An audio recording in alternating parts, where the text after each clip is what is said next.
So my name is Royce Dodds. I'll just skip through the first few slides. It's a very big thank you to FuturePrint and the team for inviting me.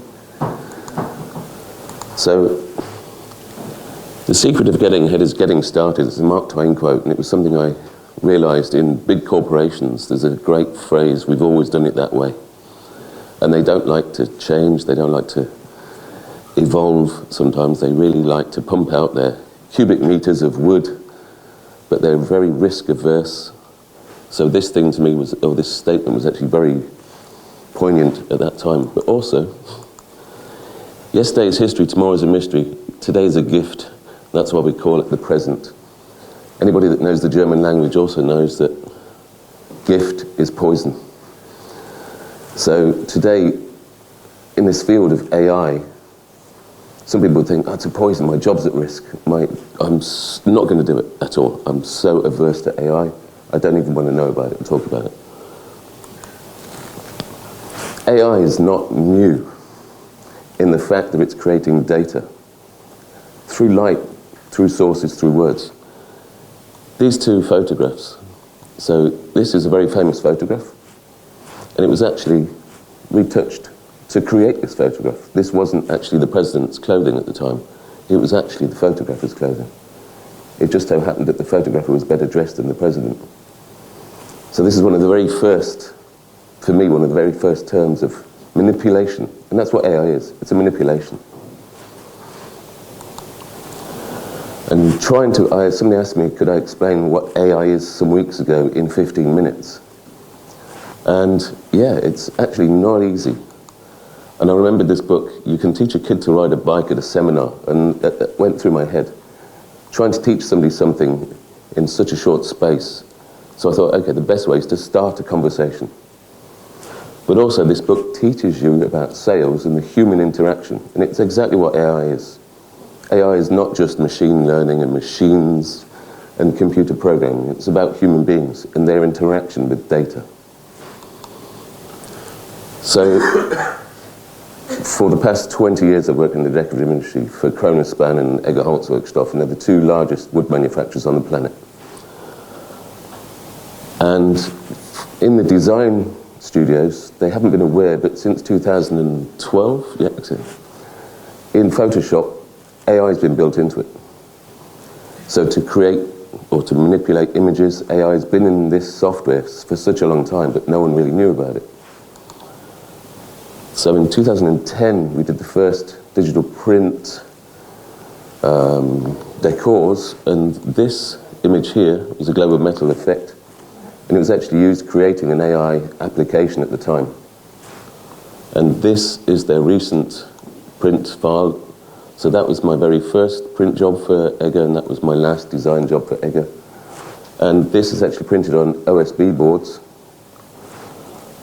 And it works really well because the structure of the board, but also this is actually from a Nikon camera. So I took a few images and actually then created a 5-meter long piece of work from those few photographs, which are being printed, and it's great to see them doing marketing for me. So what is prompting? So here we have a small interface in Mid-Journey, and this is actually the setup. So this is your settings that people don't actually realize. You just don't go to it and start saying, I want this image. There's an awful lot of setup before you can actually start creating. And it was something I really was not aware of quite some months ago. And then here's your definition, or your prompting. And then this is like the sort of file you see before the final render, and there's your final render. So you actually see roughly what's going on. These files are relatively small in the decorative world. Decorative print is 300 dpi, 1 meter 31 by 2 meters and 7. So they're quite large files. So that is actually the file it generates. And that's the print file in decorative industry. So you can actually use AI and fractal mathematics to go from that to that. And it will actually input all of these fine detail that actually make it more real.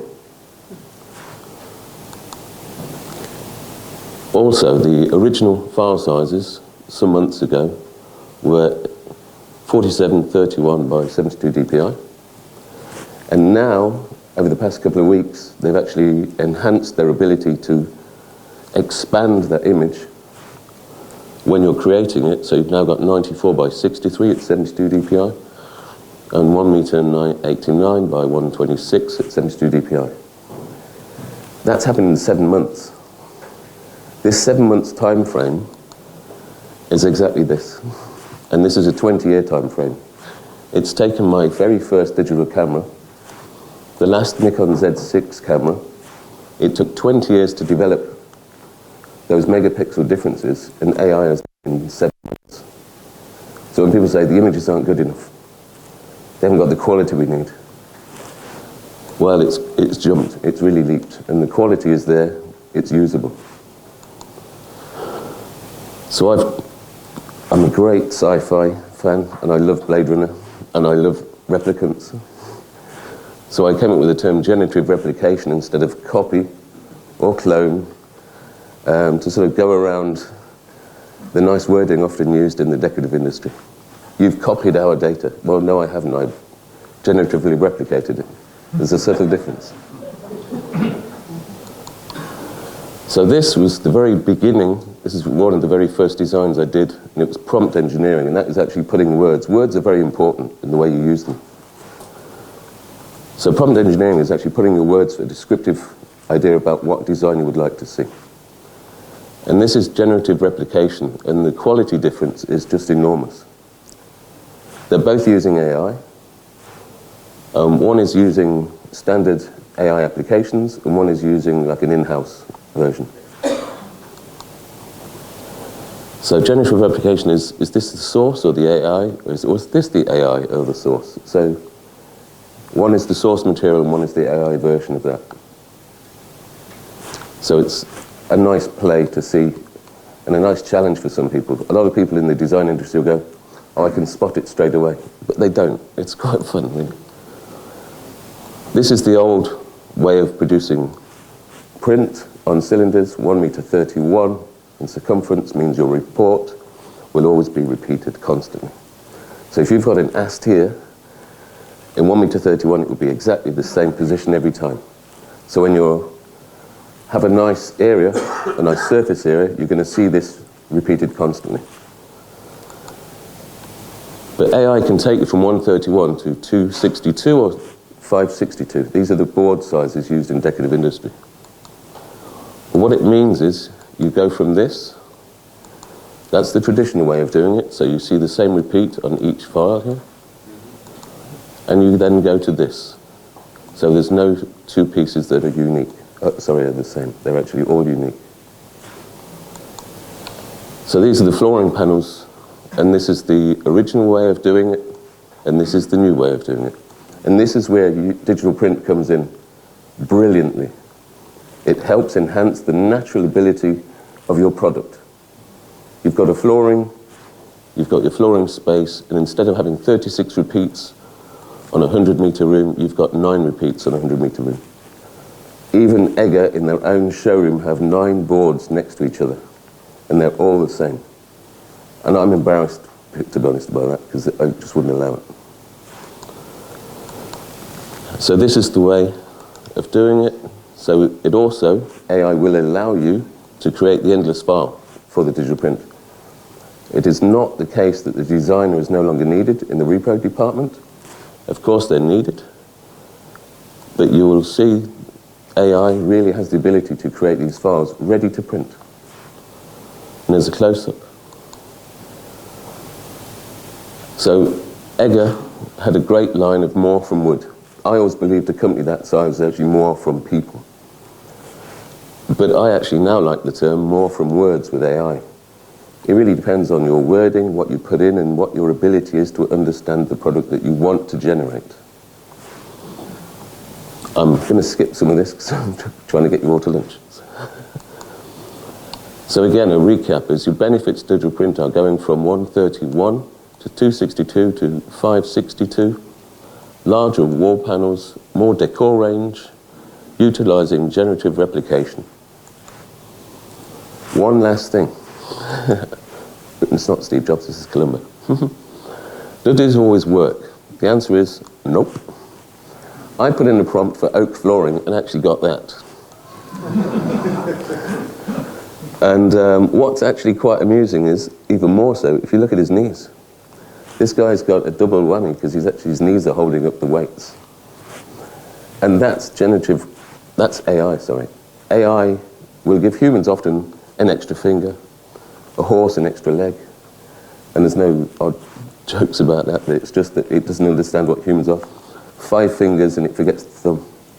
So either it adds the thumb and adds the 5 fingers, I'm not sure what it's doing, but it often is the case. But it will often throw out something into left field. So that is a piece that is printed. I've actually got it here if anybody wants to see. So this is pure AI, generative replicated, and it's printed on Canton material, and it looks like wood. Everybody that's been printed and concerned in this says this looks like wood.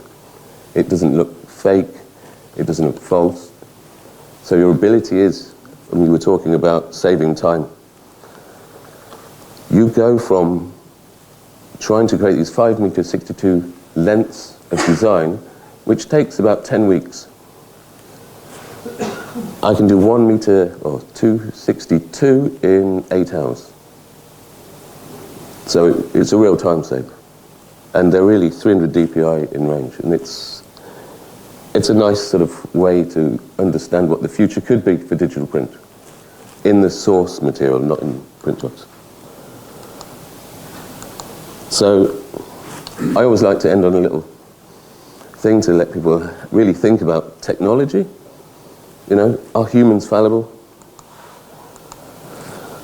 So the chap here I actually talked to, and we really talked heavily about this object, or this image.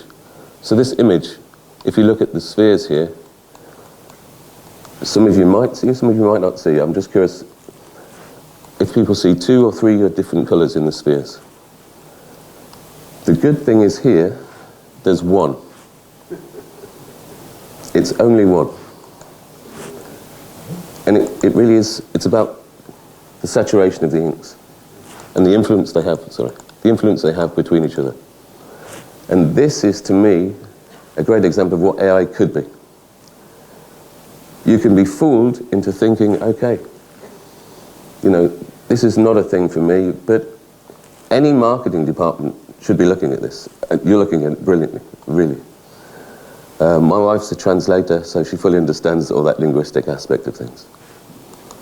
And thank you for listening.